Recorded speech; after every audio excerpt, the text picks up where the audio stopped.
لیکن یہ کہ اس وقت جو عالم عرب پر صورتحال پیدا ہو گئی اس میں ہمیں کیا کرنا چاہیے، پاکستان کے جو حالات ہیں ان میں کیا مشورے ہیں، اب میں ان چیزوں کے بارے میں آپ سے چند باتیں عرض کروں گا۔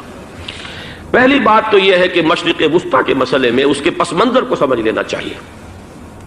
ہمارے بہت سے احباب جو ہیں وہ فوری طور پر وقتی صورتوں کو، جیسے کہ حالات و واقعات ہوتے ہیں، صرف انہی کے اعتبار سے رائے قائم کرتے ہیں، چیزوں کا پس منظر جو ہے نگاہوں کے سامنے رہنا چاہیے۔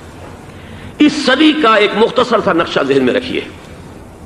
یہ 20ویں صدی کے آغاز کے وقت، جسے ہم پورا کہتے ہیں مڈل ایسٹ، بلکہ صرف مڈل ایسٹ نہیں، پورا شمالی افریقہ سلطنت عثمانیہ کا حصہ تھا، خلافت عثمانیہ۔ لیبیا، الجزائر، مصر، پورا حجاز، یمن، پورا عراق، شام، اور یہ شام ہی کے حصے ہیں در حقیقت، اردن اور لبنان، یہ سب یہ شام عرب، عراق عرب، یہ پورا علاقہ خلافت عثمانیہ یہ اس کا حصہ تھا۔ پہلی جنگ عظیم میں انگریزوں نے عربوں کو بغاوت پر آمادہ کیا، غداری پر آمادہ کیا، انہوں نے خلافت عثمانیہ کے خلاف بغاوت کی، بیج بوئے ان کے دلوں کے اندر نفرت کے، ابھارا انہیں، تم ترکوں کے غلام کیوں ہو، تمہیں خود حاکم ہونا چاہیے، تم کھڑے ہو جاؤ، ہم مدد کریں گے، تم بغاوت کرو، تم ان ترکوں کے خلاف ہماری مدد کرو، ہم تمہیں آزاد کر دیں گے، تم اپنے پاؤں پر خود کھڑے ہو جانا۔ یہ بہت ہی ہمارے لیے دردناک المیہ ہے اس پہلی جنگ عظیم کا۔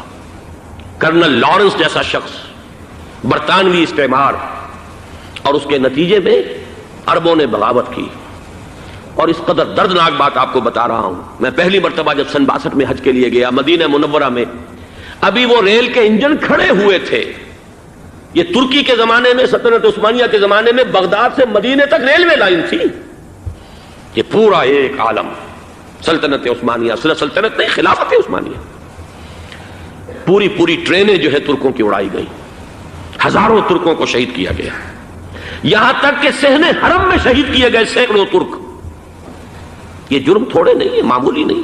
آج جس کی سزا مل رہی ہے، معلوم ہونا چاہیے کہ وہ جرائم کون کون سے تھے۔ اب بھی جو لوگ گئے ہیں انہوں نے دیکھا ہوگا، ترکی کا قلعہ موجود ہے اوپر پہاڑی کے اوپر، حرم کا جو سب سے بڑا دروازہ ہے باب ملک عبدالعزیز، اس کے سامنے ایک لائبریری ہوتی تھی، اب تو غالباً وہ بھی گرا دی گئی ہے، اس کے پیچھے پہاڑی پر ترکوں کا قلعہ ہے پرانا، اس پر توپیں موجود تھیں۔